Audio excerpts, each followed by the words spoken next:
Salut à tous et bienvenue dans cette nouvelle vidéo.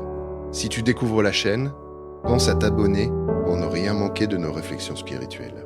Dans l'épisode précédent, nous avons compris que la prière ne se limite pas à un simple échange avec Dieu. Elle est aussi intimement liée à notre processus de sanctification. En prenant comme fondement la prière du Notre Père, nous avons commencé à explorer toute sa profondeur. Aujourd'hui, nous poursuivons cette réflexion en nous arrêtant sur une parole essentielle. Que ton règne vienne.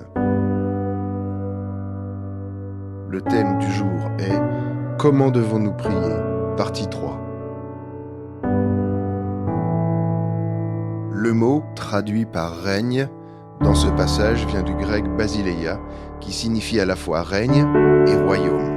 Autrement dit, lorsque Jésus parle du règne, cela revient à dire « que ton royaume vienne ». Quand on évoque le royaume de Dieu, on pense spontanément au paradis, à la vie éternelle. Et c'est tout à fait juste. Mais dans la prière du Notre Père, lorsque Jésus dit que ton règne vienne, il ne parle pas uniquement d'une réalité future ou céleste. Il fait surtout référence à l'établissement du royaume de Dieu ici-bas, sur la terre. Alors, qu'est-ce que cela signifie concrètement ? Comment ce royaume se manifeste-t-il dans notre monde aujourd'hui ? Nous allons étudier ensemble 3 points essentiels qui caractérisent l'existence du royaume, ou du règne, de Dieu sur la terre. Point numéro 1. Choisi pour servir et annoncer.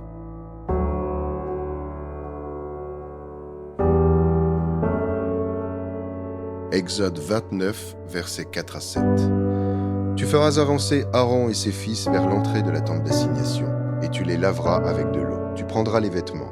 Tu revêtiras Aaron de la tunique, de la robe de l'éphod et du pectoral, et tu mettras sur lui la ceinture de l'éphod. Tu poseras la tiare sur sa tête, et tu placeras le diadème de sainteté sur la tiare. Tu prendras l'huile d'onction, tu en répandras sur sa tête, et tu l'oindras. Luc 4, verset 18. L'Esprit du Seigneur est sur moi, parce qu'il m'a oint pour annoncer une bonne nouvelle aux pauvres.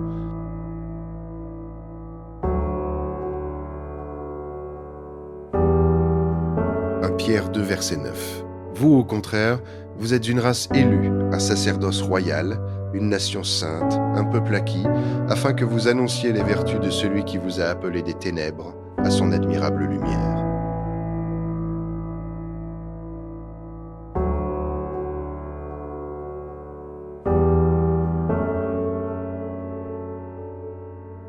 Le terme « oint » possède plusieurs significations. Nous en aborderons 2 principales. La première signifie être choisi. Dans l'Ancien Testament, servir Dieu n'était pas donné à tous. Il fallait appartenir à une lignée spécifique pour être consacré à son service. Plus tard, Jésus manifeste ce choix lorsqu'il déroule le rouleau et affirme l'accomplissement de la parole. Enfin, dans l'Apocalypse, nous voyons une foule nombreuse servant Dieu dans la gloire, signe que cet appel s'est élargi. La seconde signification renvoie à l'onction, être rempli de l'Esprit, non pas seulement dans le sens du baptême, mais dans toute sa plénitude. Employer le terme « oint », c'est mettre en avant l'idée d'être pétri, imprégné, imbibé d'une présence en abondance. Et lorsque l'on est véritablement rempli, cela se déverse naturellement sur les autres, sur notre prochain. Point numéro 2. Guérir les cœurs brisés et proclamer la délivrance.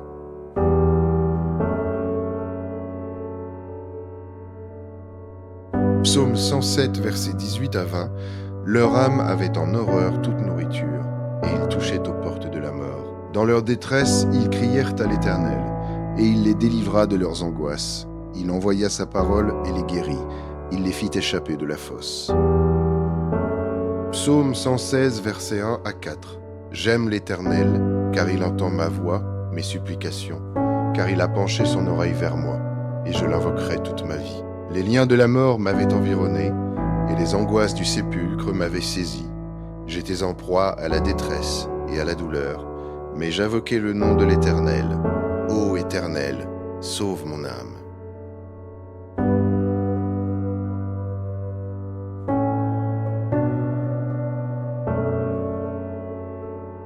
Psaume 103, versets 10 à 11.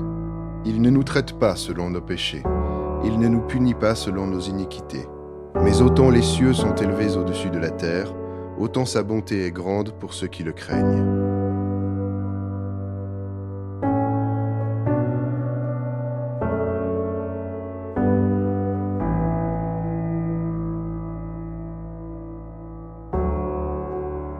Un fléau traverse le monde depuis de nombreux siècles. Ce n'est ni une maladie, ni une guerre, ni une crise, et pourtant il cause tout autant de ravages, malgré son silence. Je veux parler du suicide. Insidieux, tapis dans l'ombre, il ne cesse d'augmenter d'année en année. En France, on compte plus de 9000 suicides par an, pour des causes multiples. Le décès d'un proche, une peine de cœur, un licenciement, la solitude, et plus récemment le harcèlement.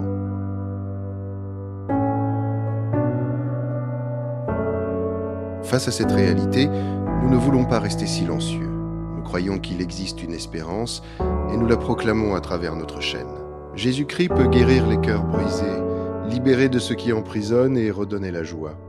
Il l'a fait pour nous, alors pourquoi pas pour vous? Si nous le servons aujourd'hui, c'est parce que nous désirons transmettre aux autres ce que nous avons nous-mêmes reçu. Nous sommes reconnaissants pour ce qu'il a transformé dans nos vies, des aspects que nous étions incapables de changer par nous-mêmes.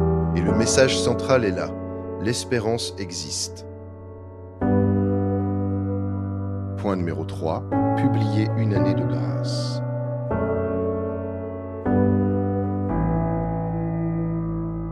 Ésaïe 54, versets 1 à 2. Réjouis-toi stérile, toi qui n'enfantes plus, fais éclater ton allégresse et ta joie, toi qui n'as plus de douleur. Car les fils de la délaissée seront plus nombreux que les fils de celle qui est mariée, dit l'Éternel.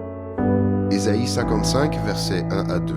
Vous tous qui avez soif, venez aux eaux, même celui qui n'a pas d'argent. Venez acheter et manger, venez acheter du vin et du lait sans argent, sans rien payer. Matthieu 11, verset 28. Venez à moi, vous tous qui êtes fatigués et chargés, et je vous donnerai du repos.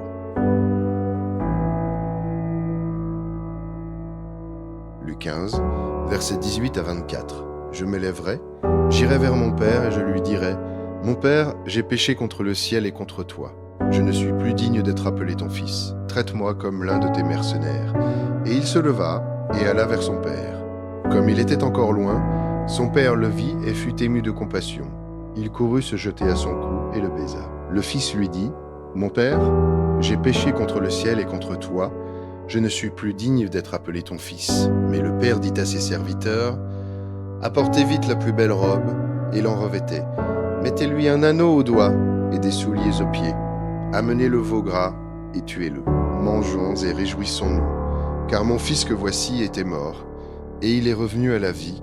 Il était perdu et il est retrouvé. Et ils commencèrent à se réjouir.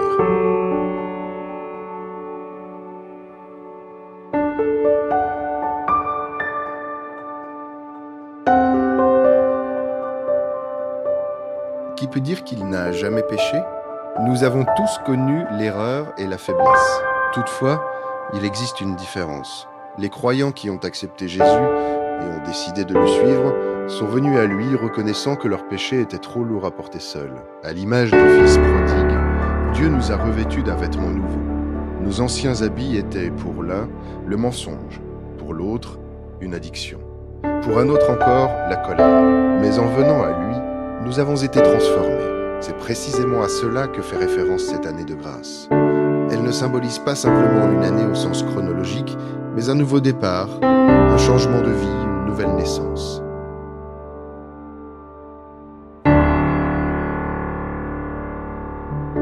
Pour que le règne de Dieu soit visible, nous devons, en tant que croyants, comprendre que nous avons été choisis. Cela implique de marquer une réelle différence avec ce que nous étions autrefois. Ensuite, l'Esprit de Dieu doit se manifester d'abord dans notre propre vie, puis dans nos relations, dans toute sa plénitude.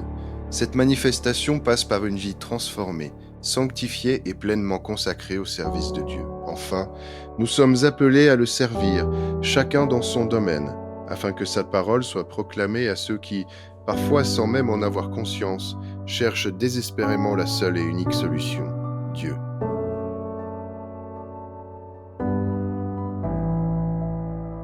Avez-vous pris plaisir à méditer les Saintes Écritures avec nous? Si oui, n'oubliez pas de mettre un pouce à la vidéo, de la partager à un proche et de vous abonner à la chaîne. Mais surtout, laissez-nous un commentaire sur ce que signifie le règne de Dieu pour vous. À très vite pour l'épisode numéro 4.